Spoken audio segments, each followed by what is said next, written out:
आज उपसमितीच्या बैठकीमध्ये आम्ही सर्व सदस्य उपस्थित होतो. सन्मान्य चंद्रकांत दादा पाटील, मान्य आशिष शेलारजी, शिवेंद्रराजी आणि शंभूराजी ऑनलाईन होते. उदय सामंत होते. आम्ही सगळ्याच सदस्यांनी आणि समितीच्या बरोबर आमच्या समेत न्यायमूर्ती शिंदेसाहेब आणि बाकी सर्व अधिकारी होते.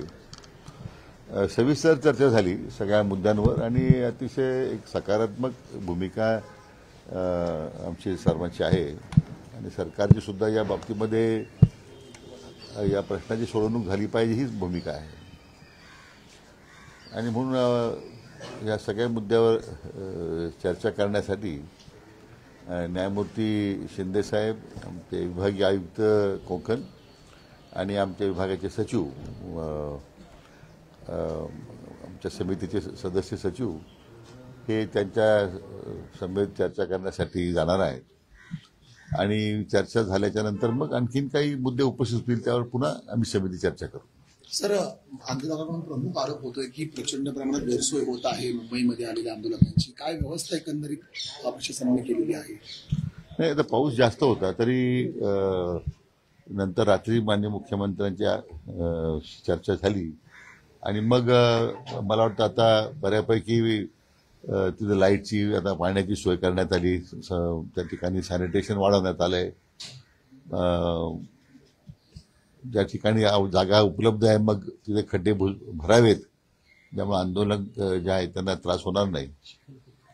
चिखल जास्त आहे परंतु लाईटची व्यवस्था, पिण्याच्या पाण्याची, तुमच्या सांडपाण्याची व्यवस्था आहे, पिण्याच्या पाण्याची व्यवस्था आहे, सगळ्याच बाबतीत आता महापालिका आयुक्त सुद्धा बैठकीला होते, त्यांना सूचना दिलेल्या आहेत. चर्चा वारंवार म्हणताय, आपल्याकडून त्यांना काही असं शिष्टमंडळ जाणार आहे का? त्यांच्याकडून काही निरोप येतोय का?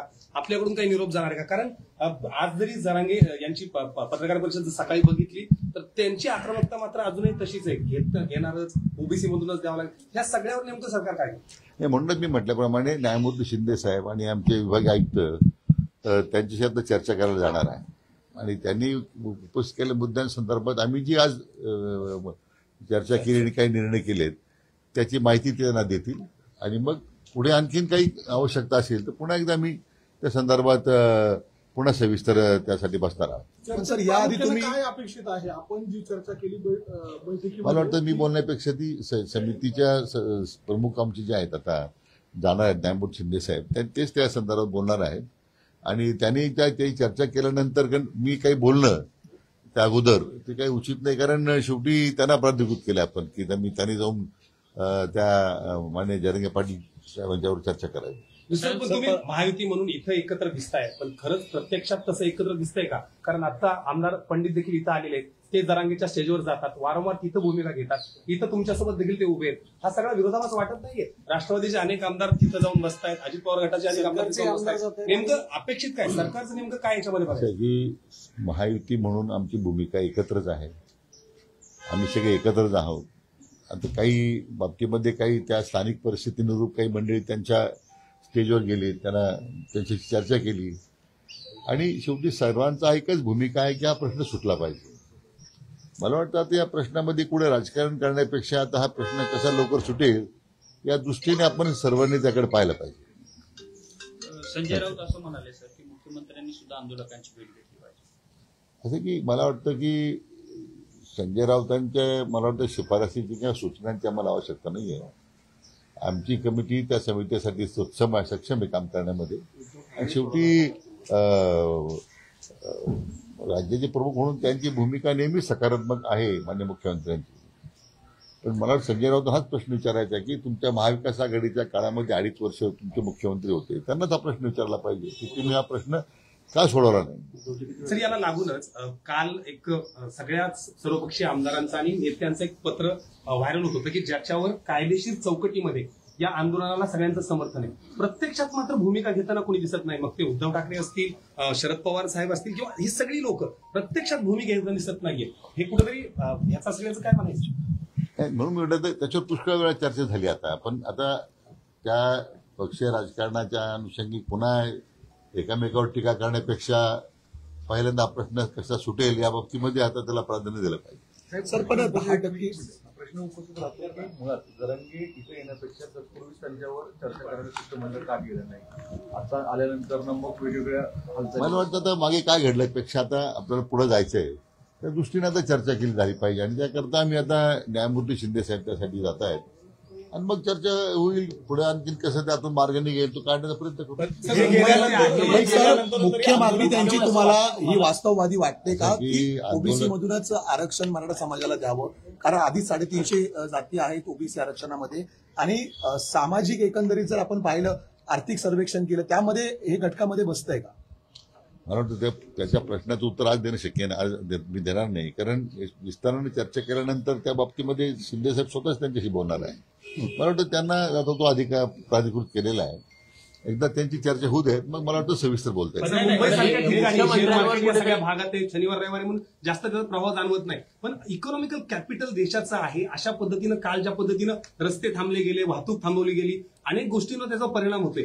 अशाच पद्धतीने राहिलं तरी म्हणजे कसा तिढा काय नेमका होणार आहे मुंबईसारख्या ठिकाणी ते पण. की मराठा आरक्षणासाठी जी मंडळी मुंबईत आलेली आहे तो त्यांचा हक्क आहे, अधिकार आहे. त्यासाठी मुंबई येऊन थांबली आणि मुंबई थांबणार आहे या मंडळ माझ्या दृष्टीने काही तर मी त्याच्या गोष्टी समर्थन करत नाही. प्रत्येकाचा पूर्वी अनेक मोर्चे शहरामध्ये निघाले वेगवेगळ्या घटकांचे, तरी का मुंबई थांबली नव्हती का? आज फक्त मराठा समाजाचे लोक आंदोलन करतात म्हणून केवळ आता मुंबई थांबली हा त्यांच्यावर दोषारोप करणं चुकीचं आहे. प्रत्येकाचा अधिकार आहे, लोकशाही त्यांना दिलेला अधिकार आहे, ते आंदोलन करतायत. मला वाटतं त्यांची भूमिका आहे, शासन ऐकून घेत आहे, त्यापेक्षा त्यांच्या भावनेचा आदर करण्याची गरज आहे असं मला वाटतं. आंदोलकांना काय आवाहन कराल, कारण आंदोलक मोठ्या संख्येने बसेसवरती नाचताना वगैरे पाहायला मिळत आहेत, प्लॅटफॉर्मवरती प्रचंड गर्दी केली. त्यांना काय आवाहन करायला नाही, स्वतः मान्य जरंगे पाटलांनी आवाहन केले आंदोलक जे आलेले आहेत की शांततेचा मार्ग स्वीकारा, कुठं अतिरिक्तपणा करू नका.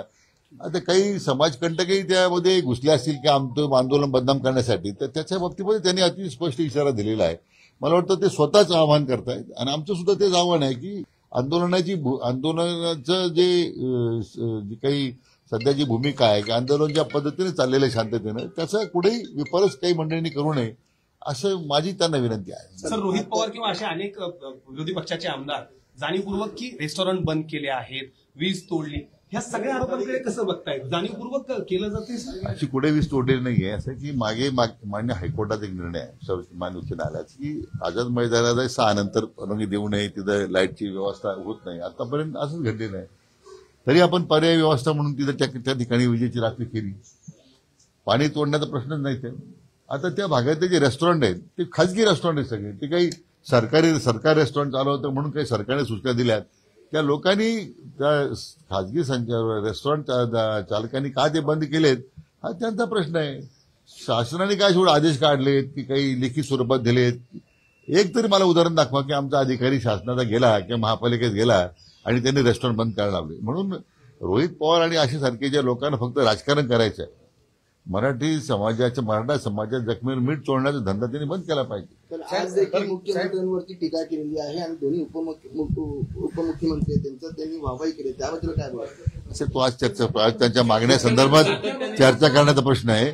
शिंदे साहेब जात आहेत चर्चा करायला. मला वाटतं अनावश्यक आता काय आरोप झाले काय झाले नाही याच्यावर चर्चा करण्यापेक्षा तो काय आमच्या समितीचा अधिकार नाही.